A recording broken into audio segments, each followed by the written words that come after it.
ҷамоати деҳоти файзи истиқлол яке аз калонтарин ҷамоатҳои деҳоти ноҳияи вахш ба ҳисоб рафта дорои 2136 гектар замини корами обӣ мебошад. Дар ҷамоати мазкур зиёда аз 1760 хоҷагиҳои хурду калон фаъолият дошта, деҳқононаш ҳар сол аз заминҳои хоҷагӣ аз 2 то 3 маротиба ҳосили маҳсулоти кишоварзӣ истеҳсол менамоянд. Аз рӯи маълумот дар заминҳои хоҷагиҳои деҳқонию назди-ҳавлигӣ маҳсулоти гуногун кишту парвариш ёфта, қисме аз онҳо аллакай пухта расидаву рӯзҳои наздик ба бозорҳо бароварда мешаванд. дар ҳудуди ҷамоати мо 680 гектар заминҳои назди-ҳавлигӣ ҳастанд ки мардум аз онҳо самаранок истифода бурда истодаанд. аз ҳар як қидаи замин 2-3 ҳосил, баъзе деҳқонҳои асиле ҳастанд ки то 4 ҳосила мегиранд. дар заминҳои назди-ҳавлигӣ асосан картошка, помидор, бодринг, донагиҳое ки лозиманд мекоранд.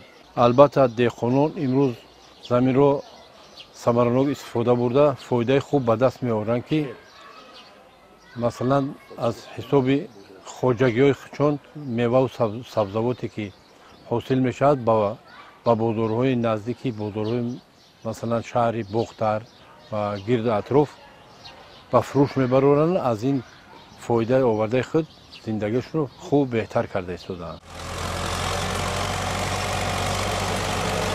маврид ба зикр аст ки дар баробари кишту парвариши маҳсулоти гуногуни кишоварзӣ дар заминҳои хоҷагиҳои деҳқонӣ дар деҳоту маҳаллаҳои ҳудуди ҷамоат низ аҳолӣ заминҳои назди-ҳавлигии худро самаранок истифода намуда ба ин васила аввалан эҳтиёҷоти худро таъмин намуда баъдан зиёдати онро ба бозорҳо ба фурӯш мебароранд. хоҷагидори бо таҷриба хусрав муродов ҳамасола ҳам дар хоҷагии деҳқонӣ ва ҳам дар замини назди-ҳавлигии худ зироату сабзавоти гуногун кишт намуда аз он даромади зиёд ба даст меорад. замини назди-ҳавлигӣ ман аз 10 сотиқ иборат мебошад.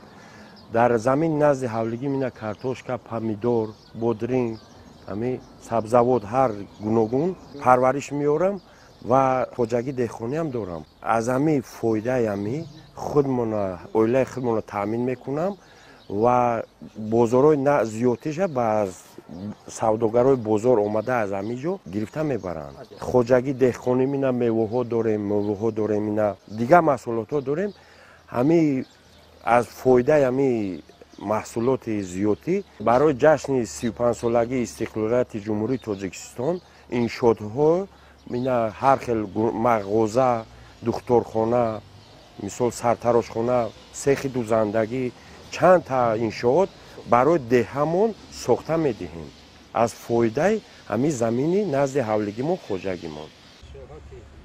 тавре мушоҳида гардид деҳқонони ҷамоати мазкур дар истифодаи оқилонаи замин таҷрибаи ғанӣ дошта имрӯзҳо маҳсулоти парваришнамудаи худро ба фурӯш бароварда дар таъмини амнияти узуқавории мамлакат саҳми арзанда мегузоранд. бояд гуфт ки дар ҷамоати деҳоти файзи истиқлол дар зиёда аз 200 гектар замин гармхонаҳои мавсимӣ амал менамоянд ки дар онҳо маҳсулоту сабзавоти тару тозаи барвақтӣ аз қабили бодиринг, помидор, қаламфури булғорӣ, қулфи най ва кабудӣ парвариш меёбанд ки дар таъмини сабади истеъмоли аҳолӣ нақши муҳиме бозанд.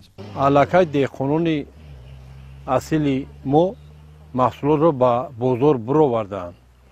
аз аввали моҳи апрел сар карда аллакай бодринги ба ҳосил омадаи онҳо ба фурӯш рафта истааст. то имрӯз 10 рӯз баъд помидори аввалашам аз бозорҳо мебароранд. ба гуфти хоҷагидорон баъди ҷамъоварӣ ва ба фурӯш баровардани маҳсулоти пухтарасида онҳо дар кишти такрорӣ дигар маҳсулоти ба ин айём мувофиқу мутобиқро кишт менамоянд.